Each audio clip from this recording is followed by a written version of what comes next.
مشہور beauty blogger مداحوں کی خاطر کمپنی سے بھڑ گیا، پروڈکٹ خریدنے والوں کو میں خود پیسے واپس کروں گا، کروڑوں ڈالرز واپس دینے کا اعلان، مداح حیران۔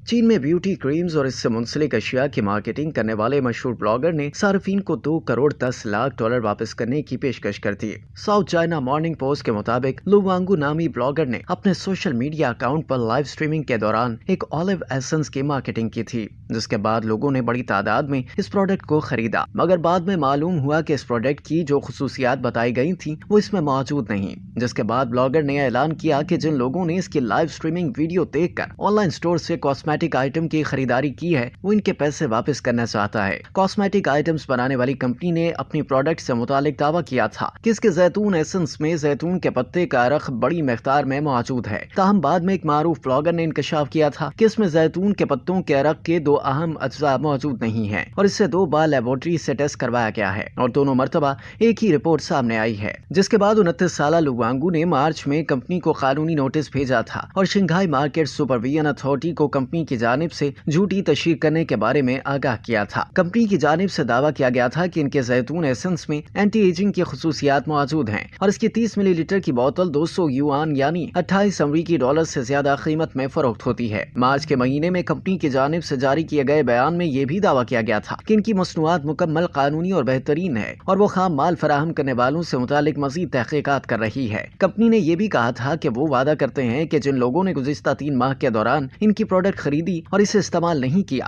تو وہ انہیں پیسے واپس کرے گی، جس کے بعد کمپنی کی جانب سے کوئی جواب نہیں آیا۔ پروڈکٹ کی مارکیٹنگ کرنے والے بلاگر لو وانگو نے اپنے صارفین سے معذرت کرتے ہوئے کہا کہ میں آپ لوگوں کی جانب سے انتظار کرنے پر معذرت خواہ ہوں اور میں نے یہ رقم واپس کرنے کے لیے کافی وقت لیا کیونکہ کمپنی کی جانب سے رقم واپس کرنے پر اتفاق نہیں ہو سکا۔ چینی بلاگر نے مزید کہا کہ وہ اس حوالے سے قانونی کارروائی کا سوچ رہے تھے مگر اس میں 1-2 سال لگ سکتے تھے، جبکہ میں سمجھتا ہوں کہ صارفین اپنی رقم کی واپسی کے لیے اتنا انتظار نہیں کرنا چاہتے۔ پہلے میں نے کہا کہ یا تو کمپنی رقم واپس کرے گی یا پھر میں دوں گا، مگر اب میں ذمہ داری لیتے ہوئے پیسوں کی ادائیگی کروں گا اور میں اپنے فینس کو مایوس نہیں کرنا چاہتا۔ لو وانگو کے اس واقعے سے پہلے 2 کروڑ سے زیادہ فالوورز تھے، مگر اب ان کے فالوورز کی تعداد کم ہونے کے بعد 1 کروڑ 85 لاکھ رہ گئی ہیں، جس کے بعد انہوں نے کہا کہ اب میں نے انٹرنیٹ چھوڑنے کا فیصلہ کر لیا ہے۔ بلاگر کی جانب سے رقم واپس کرنے سے متعلق 13 جولائی کو شیئر کی جانے والی ویڈیو کو 1 کروڑ سے زیادہ مرتبہ دیکھا گیا ہے، جبکہ چین میں سوشل میڈیا پر بھی بڑے پیمانے پر بحث چھڑ گئی ہے۔ صارفین کی جانب سے کمپنی کو تنقید کا نشانہ بنایا جا رہا ہے، جبکہ کچھ صارفین نے بلاگر سے رقم واپس نہ کرنے کی بھی درخواست کی ہے۔